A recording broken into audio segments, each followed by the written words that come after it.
in announcing the sentencing in one case. That was Mark Reese, an Iowa man who received a sentence of 30 months for threatening both a county and a state official. He self-surrendered today in Arkansas. And we also announced pleas in 2 other cases. We'll give the update on those 2 cases first. The first of those pleas was from James Clark, a Massachusetts man who threatened then Secretary of State Katie Hobbs in February 2021 by threatening to detonate an explosive device, leading to a partial evacuation of the executive tower. Clark also conducted online searches a few days later involving the Boston Marathon bombing. He was sentenced earlier this month to 42 months imprisonment. The second plea we announced last August was from Joshua Russell of Ohio. Mr. Russell made 3 phone calls to the office of then Secretary of State Katie Hobbs, threatening to put her in the ground or in a grave. The first threat was on August 2nd, 2022, which you know to be primary day, and the final threat, in which Mr. Russell called from a different phone number, was shortly after the general election in November. Mr. Russell was charged a few months later in December of 2022. When agents arrived at his residence, he barricaded himself inside for a short time and was belligerent with law enforcement. He was sentenced today to 30 months imprisonment and remanded immediately into custody by the sentencing judge. Now, we've also got some newer cases charged. Last month, an Arizona grand jury charged Brian Jerry Ogstad with sending threatening messages from Alabama to Arizona. The messages, over a course of days, were sent on and shortly after the primary election in August 2022 via direct message services on Instagram to the Maricopa County Elections Department. One of the threats, as alleged in the indictment, included the following language: "Everyone knows you are cheats and frauds, and in so doing, in relation to elections, you have committed treason. Bang." Also last month, our colleagues in the Southern District of California charged William Hyde, a resident of San Diego, with leaving a threatening voicemail on the personal cell phone of an election official with the Maricopa County Recorder's Office following the canvass of the 2022 general election. Our thanks to U.S. Attorney Tara McGrath and her team in San Diego for helping protect Arizona officials. So let's talk about some trends. We've now got 7 federal cases, including Frederick Goltz, convicted in Texas, and Walter Hornstra, currently pending charges in Missouri, in which outsiders threaten our fellow Arizonans. So what does this tell us? First, there is no constitutional right to vigilantism. There is a common denominator in many of these cases: election denialists announcing an intent to violently punish those who believe they have wronged them, often with a threat of arrests leading to executions for treason. Let these cases be a lesson not to take or attempt to take the rule of law into one's own hands. Second, not all nasty or cruel emails, direct messages, and phone calls are what we call true threats. Criminalizing a communication under federal law requires a serious expression that a speaker means to commit an act of violence. This means that not all sharp comments are crimes, and importantly, it also means that it can often take additional context for us, the FBI agents involved, and the prosecutors to establish the speaker's understanding and the recipient's reaction. Third, also importantly, this is an evolving standard. We continue to look at recent court decisions to evaluate and reevaluate threat complaints. Deterring election threats remains a key focus of Attorney General Merrick Garland and Deputy Attorney General Lisa Monaco, and we will continue to vindicate the rights of officials who receive these communications. Fourth, we need to figure out the impact of all these prosecutions.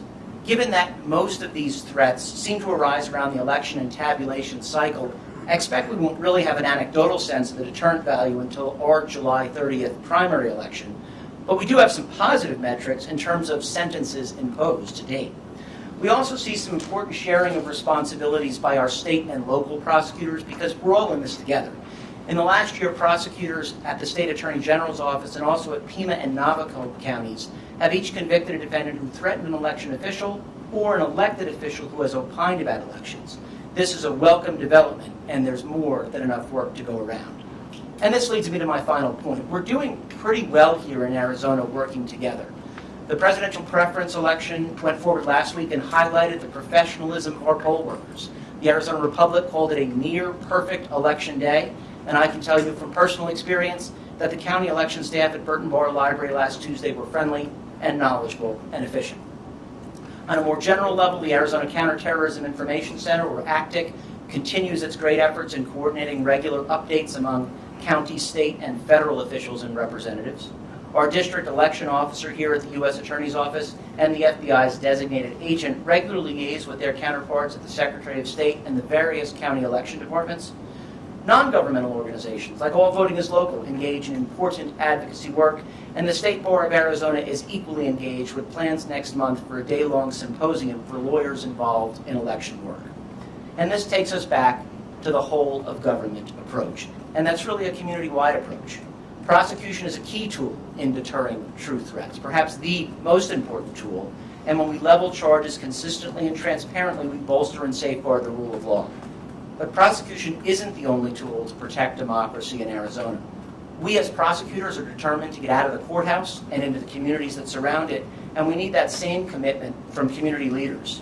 From those leaders and elders and influencers, we need an increased focus on civic education and civil dialogue to intervene with the vigilantes who would threaten our democracy.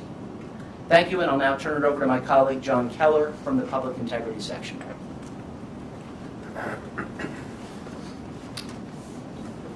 Good afternoon. As U.S. Attorney Restaino just said, my name is John Keller. I lead the day-to-day efforts of the Justice Department's Election Threats Task Force and serve as the Principal Deputy Chief for the Public Integrity Section in Washington, D.C. Thank you, United States Attorney Restaino and FBI Special Agent in Charge Davis, for your outstanding leadership in this case and others here in Arizona. Your offices have been incredible partners in this and a number of other threat investigations and prosecutions involving victims from the election community right here. I also want to thank the National Security Division and the prosecutors that handled the Russell case today, Sean Loki and Tanya Sinanayaka, for their excellent work on this matter. This group of Arizona election officials, like election officials across the country, has faced an onslaught of unfounded hostility for nothing more than dutifully and reliably doing their jobs. Attacks on these officials are attacks on the very foundation of our democracy, our elections. Today's sentencing is an outstanding example of ongoing work being done in Arizona and across the country by the Election Threats Task Force in partnership with United States Attorney's Offices, FBI, and other state, local, and federal law enforcement partners. In response to widespread reports of threats during and following the 2020 election cycle, Attorney General Garland and Deputy Attorney General Monaco formed the Election Threats Task Force to ensure investigation and prosecution of any criminal threat to election officials or their staff. The department will not tolerate any unlawful efforts to intimidate or harm the thousands of civil servants who toil day in and day out, one election cycle to the next, to ensure that every qualified individual has the opportunity to exercise their most fundamental right, the right to vote. This country was founded not only on the premise of free and fair elections, but also on the idea that public scrutiny of government authority is not only desirable, it is necessary. Debate on public issues should be robust and may well include vehement, caustic, and sometimes unpleasantly sharp attacks on government officials. But death threats are not debate. Death threats do not contribute to the marketplace of ideas. Death threats are not First Amendment protected speech. Death threats and any threats of violence are condemnable criminal acts, and they will be met with the full force of the Department of Justice. While the vast majority of communications reported to the task force have not met the legal definition of a true threat, every single communication is thoroughly reviewed and assessed, and where a potential true threat is identified, the task force and our partners aggressively investigate these matters. But because so much of the hostility does not cross the line into criminal threats, prosecution alone is not the answer. We must do better as a society. The normalization of personal threats and attacks on government officials and their families is contributing to an election environment in which people are committing previously unthinkable crimes. And the violence is not just hypothetical. In New Mexico, we saw a child awakened from her sleep, telling her mother that a spider was crawling on her face, when in reality it was debris falling from bullets flying through her bedroom. Election officials and their families are not villains. Throughout most of our history, they have been unsung heroes, largely anonymous figures doing the essential work of preparing for and administering our elections. This new era in which the election community is scapegoated, targeted, and attacked is unconscionable, and in addition to the obvious toll taken on individual victims, risks depleting the ranks of experienced election officials vital to the effective administration of our elections. The department is grateful to our state and local law enforcement partners who remain first responders for any acts or threats of violence across the country. We continue to coordinate closely with those offices and with state and local prosecutors. The task force was not formed to substitute for these state and local authorities. We have stepped in to supplement limited resources in some of these jurisdictions to ensure that every single actionable threat to the election community is investigated and prosecuted where the facts and the law support criminal charges. The task force has opened dozens of threats investigations nationwide. We have charged roughly 20 defendants for engaging in threats to the election community. To date, these charges have resulted in 13 convictions, including Mr. Russell, who was sentenced today. 10 defendants have been sentenced. 7 have received sentences between 1.5 years and 3.5 years in prison, signaling how seriously the federal courts are taking this conduct. In addition to investigations and prosecutions, the task force is regularly engaged with state, local, and national organizations of election officials, meeting with or presenting to these groups on a nearly weekly basis, providing updates on the department's work, and also providing information on alternative resources where prosecution is not possible. But our work is not done. Our efforts will not wane. The department will continue to vigorously pursue anyone who criminally threatens or targets the election community. This behavior is insidious, with potentially grave consequences for individual victims and for the institution of election administration as a whole. These threats must stop. The public must know any criminal threats to the election community will be prosecuted to the full extent of the law. Turn things over now to Special Agent in Charge Davis.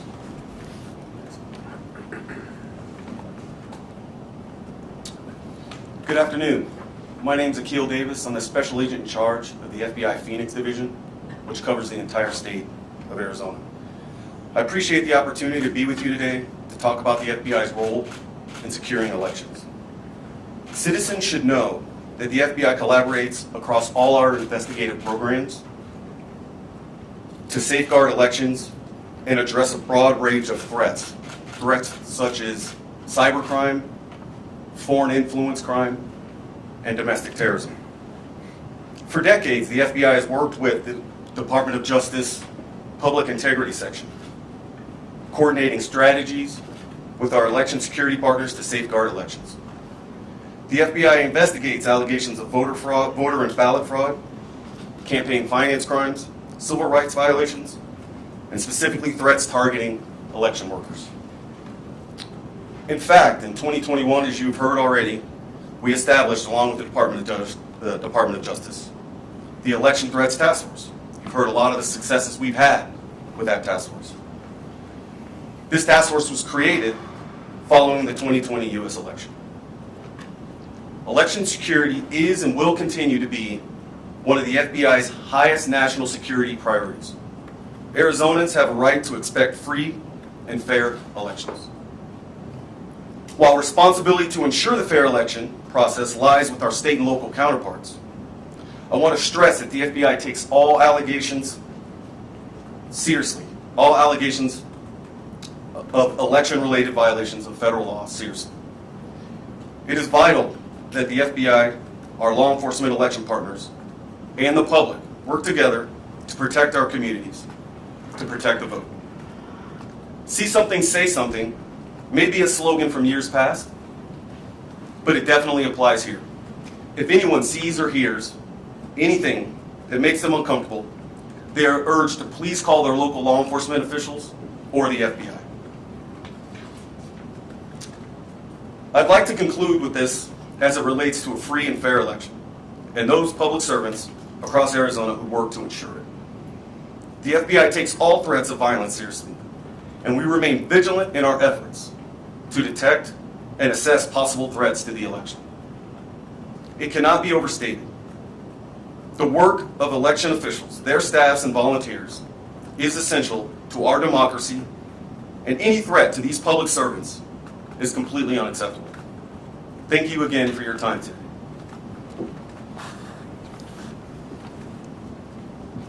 All right, Thanks to Zach Davis and Chief Keller, we can take questions related to the department's efforts to combat election threats, if any.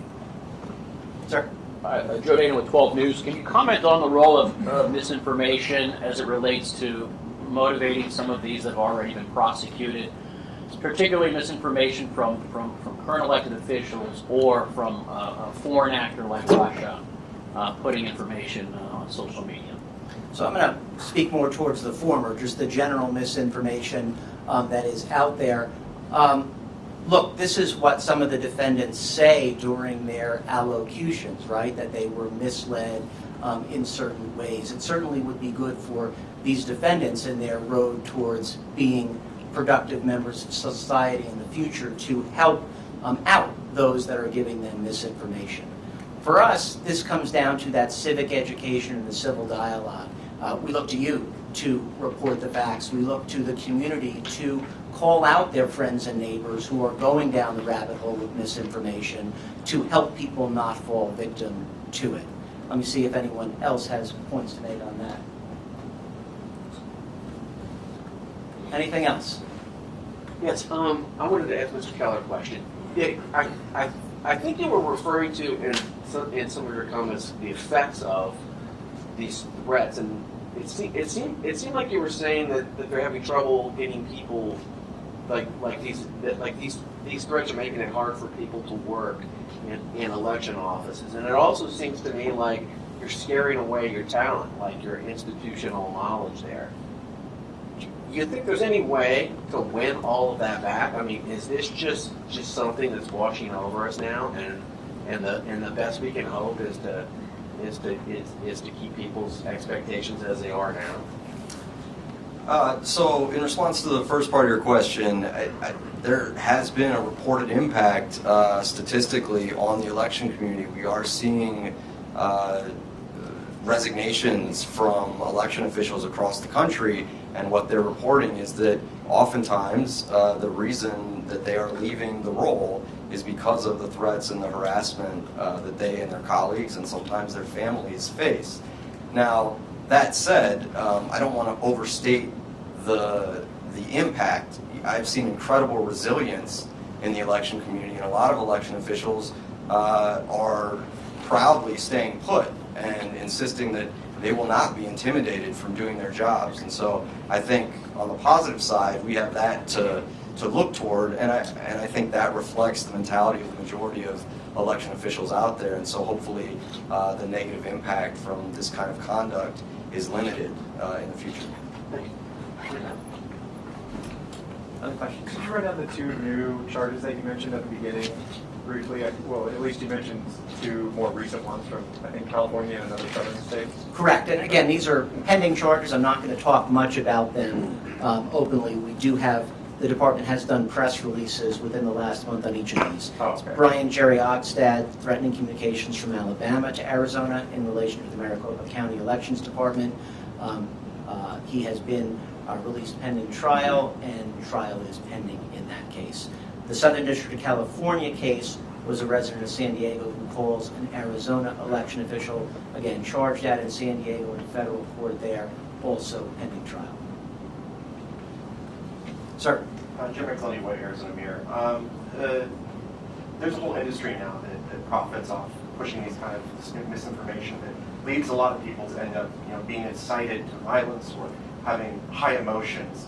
You talked a little bit about, how the department is reacting to these threats that are being increased, that are coming in. What is the department doing proactively ahead of 2024 to get ahead of this continuing to happen? I mean, these industries that push these narratives are clearly not going away anytime soon.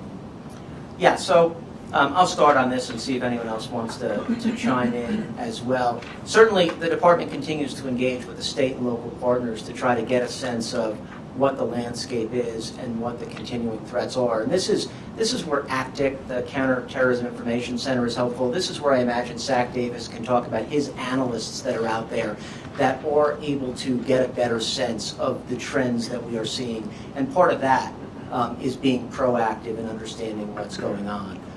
To the extent we're talking about the industry and the platforms that enable this, we're not likely to be going after the platforms themselves that are enabling the speech to take place. That's not the way we're going to combat disinformation through a use of the criminal justice system in a way that inspires confidence. But it does strike me that we should be engaging with some of those platforms. We've done this in other areas of the criminal law to get a better sense of those that provide the platform for the speech. And finally, beyond that, we continue to listen to the complaints that come in from the election community. It's the election community that are not just the first responders, but the ones that have the knowledge of the evolving threats, and we will continue to listen to them. Let me first see if Zach Davis has anything to add on FBI resources and analysts. Thank you, Gary. I would only like to add that Mr. Restaino just said about the FBI's analytic capability. It's robust, and we have surged significant resources to our analytic capability since 2020. So we have representatives at the State Fusion Center, the ACTIC, as you've heard before, but we also have dedicated analysts in Southern Arizona and Northern Arizona. So we cover the entire state, scrubbing the internet with our social media teams, looking for these threats and assessing them. So that's really how we kind of go down that hole of determining, are these foreign influence threats, are these domestic threats, or kind of what's the impetus driving some of these threats and try to control some of these narratives. It's really our intelligence capabilities that gets us a seat at the table. Yeah. I had a follow-up on that. What does your ACTIC room look like now during an election live, and how has that changed since 2020? How are you approaching it differently, like live threats? It looks very similar to 2020, like a command post and any. Our fans over at CBS love the FBI these days, so just watching any of those shows for what a command post looks like. What has changed is the skill set of the folks operating that command post. So computer scientists, data analysts, and then along with our normal intelligence cadre, and a whole host of FBI special agent cadre are there. But it's a true fusion center, so all state, local, and federal counterparts are help operating that to ensure a safe election. So that's the boots on the ground perspective from the FBI and what we're seeing in Arizona. You know, the public integrity section has a large national platform and a real good engagement strategy. And I want to see if Chief Keller has anything to add to that prior question as well. So I mentioned this briefly in my remarks, but we have an election community liaison who is actually going out on essentially a weekly basis now to election officials throughout the country, meeting with them, hearing what they're seeing on the ground, responding to some of the issues that they're dealing with, and also updating them on what we're doing at the task force and providing them contact information to the extent that they don't have it. I think one of the most important things that we want to ensure that all election officials have going into 2024 is the contact information for the local FBI election crime coordinator in their jurisdiction, so that they know, A, that there is a federal resource available to them as maybe not a first responder, because we want to leave that public safety response largely to state and local law enforcement, but as a second responder to assess the communication or incident for potential criminality and investigation and prosecution. I would also note that in preparation for the 2024 election cycle, with the FBI and other federal agencies, Public Integrity Section, Election Crimes Branch has been running tabletop exercises where in real time we're going through scenario-based situations and ensuring that nationally our Department of Homeland Security offices, our FBI offices, and even election officials themselves have a sense of how to respond, how to report, and what to expect. If I can just give one final Arizona shout out on this one. So our district election officer, Sean Loki, who's prosecuting the cases that you heard about today, taught a segment on precisely this at our National Advocacy Center, some of the best practices that we have unfortunately had to develop here in Arizona to share with the rest of the community. And so we don't really want to be a leader in this space, but we are, and we're out there engaging. Other questions? How does Arizona compare then to other states in terms of these threats to election workers and concerns about election integrity and stuff? Sure. I mean, you've heard the numbers. We got 7 cases here out of these 18 or so that have been charged. That's a lot. We unfortunately are a leader in that. And you know the trend as well. These are outsiders calling in to Arizona. We expect that we are going to remain in the crosshairs, so to speak, of these threats, given that Arizona will remain a battleground state, and so we'll continue to be vigilant on that. In the back? Special Agent Keller, this is probably for you. You mentioned other remedies that, other than prosecution, that you're talking to local officials about. Can you elaborate on that at all? Yeah, so given the true threat standard that U.S. Attorney Restaino mentioned, there is a large swath of this hostility in these communications that unfortunately are not criminally actionable. That doesn't mean that they should be condoned, but they're not going to be criminalized. And so in those instances, we're working with election officials to connect them with nonprofit agencies that are kind of adjacent to the election space that help officials with things like seeking civil process, like temporary restraining orders, if they have a repeat person who is engaging in harassment but maybe hasn't crossed the line into criminal threats. There are also cyber and physical security assessments that DHS will do for any election official, election office across the country that will come out physically, inspect the office, run through the cyber systems and recommend best practices or enhancements. And then the last thing we've done is primarily is to connect them with federal agencies that are responsible for funding in this area, so Help America Vote Act funds or the Election Assistance Commission, which administers some of these funds, because one thing we've consistently heard from the community is that they need more funding to meet this new challenge of hostility in the community. Let me just give one follow-up to that, sort of from an Arizona perspective. You know, people that are engaging in these types of communications, even if not criminal in nature, are, by definition, cyberbullies. And so cyberbullies might be people who are, from a local perspective, involved in other potential local crime. This is where this whole of government approach fits in. This is where making sure that federal authorities are engaging with state and local counterparts to make sure that we are sharing intel on people who might pose threats or disruptions, even if their interstate communications don't rise to the level of a federal crime. I think we've got time for a couple more questions. Sir in the back. En español, por favor. Sí, claro. Si nos dice qué tan grave es las amenazas ahora en las elecciones, de lo que me está hablando, si me haga un poquito en español. Bueno, es muy grave, decimos nosotros, porque ahora tenemos 7 casos a través de Arizona. En el pasado tuvimos 0. Entonces, de 0 hasta 7 es muchísimo. Y el problema es que los oficiales y los trabajadores realmente tal vez pierden confianza y no van a las urnas para aportar las elecciones. Entonces, es una crisis en tener las personas de trabajar con confianza, y nuestra meta, supongamos en este, es de tener imputaciones contra las personas que están amenazando nuestros héroes de elecciones. One more question. Sir. I know this is not necessarily your job, but I'm asking you if you would like to comment, any of you, to this idea that just last week we had some elected officials once again float some what would be considered conspiracies that the local county recorder here said represented a fundamental misunderstanding of the elections here. And you see the kind of the end results of a lot of this. You mentioned the little girl in the crosshairs of gunfire. I mean, is there anything you could say to sitting elected officials about the responsibility they have to disseminate accurate, factual information?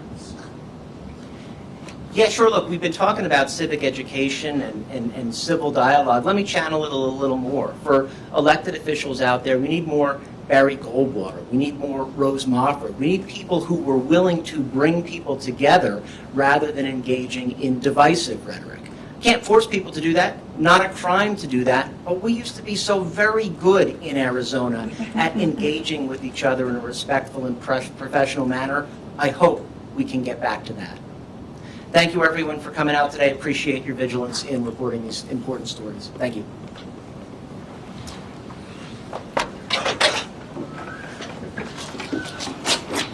Thanks, everyone.